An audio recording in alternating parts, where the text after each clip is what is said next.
The summers of my youth always smelled of dust and honeysuckle. Our house stood alone at the far edge of Miller's Lane, where the road gave up and surrendered to fields. It was not a grand place, just 2 stories of weather-softened wood, and windows that sighed when the wind leaned on them.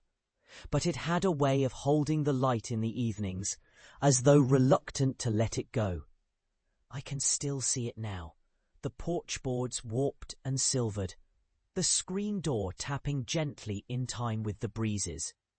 Back then, I would spend my afternoons in the attic, where my mother kept trunks of things she couldn't bear to throw away. Old letters, yellowing photographs, brittle lace that smelled faintly of camphor. I liked it up there. It felt apart from the rest of the world, strange and a little secret. The glass in the gable was mottled with age, letting sunlight in, speckled and gold. And there was a quiet that you only find in old houses, a quiet that listens back. One year, 1947 perhaps, my cousin Isabelle came to stay for the summer. She was older than me by 3 years, and I admired her for all the reasons children admire each other. She could whistle through her teeth. She knew the names of birds, and she seemed to keep a private counsel on things I didn't dare to ask. We spent long hours pulling treasures from the trunks, pretending we were shopkeepers, archaeologists, survivors of some forgotten shipwreck. She was fond of a heavy oval mirror that had no frame, just a beveled edge chipped in one corner. She liked to set it upright against the wall and peer into it, as though waiting for something to happen. I remember the first time I noticed she was listening to it. Her ear tilted, her head unmoving. The light fell cooler in the attic that day, though outside was all sun and noise.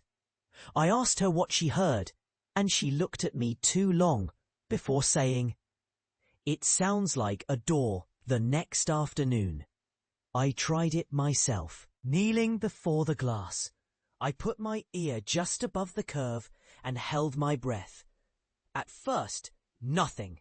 Then a faint, unmistakable creak, the sound of a latch turning very slowly. It was so far away it might have been imagined, yet it came again, accompanied by the hushed shuffle of something crossing a floor. Isabelle smiled without looking at me. We listened for what felt like hours until our mother called us down for supper. Isabelle began going up alone after that. Sometimes I would find her there at dusk, crouched before the mirror, whispering in tones too low for me to catch every word. I thought she was playing, but one evening she came down white-faced, trembling as she set the mirror flat inside one of the trunks and shut the lid. She wouldn't say why, and by the next morning she was gone.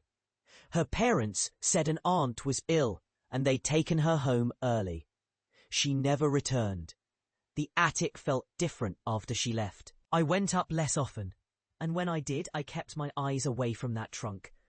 I would sometimes hear faint movements above me while sitting in the kitchen, like feet dragging slowly over boards, but told myself it was the wind. Years passed. My parents grew old. The fields around the house thinned into roads, and I too left. Strangely, I thought about the mirror more than I thought about Isabelle. I could never explain why.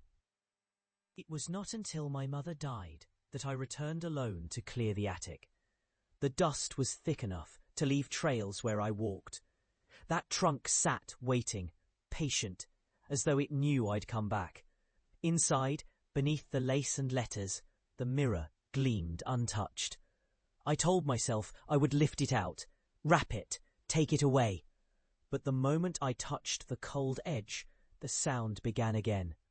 No creak this time, just footsteps, closer than they had ever been, approaching from the darkness within the glass. I bent nearer, my own reflection dissolving into a hallway I did not know. It was narrow, without light, yet in its centre there stood a figure. She was older, but not by decades. Older in a way that time had been stingy yet cruel. Isabelle's eyes were fixed on mine, her hand lifted as though pleading for silence. Behind her, a door hung open into an impossible black. Something unseen shifted there, and she glanced back sharply, then forward again. Lips forming words I almost caught. I stumbled from the attic, left the trunk open, and fled the house without locking it. That was 34 years ago, and I have never been back. Yet lately, in the evenings, when the light is reluctant to leave my own small rooms, I hear it, the tap of the screen door, a slow tread overhead in the ceiling, and fainter still, the measured creak of a latch turning. I don't own a mirror that shape, but I think one is waiting for me. And I fear, when I finally see it, I will find that hallway again. Only this time, the door will already be shut behind me.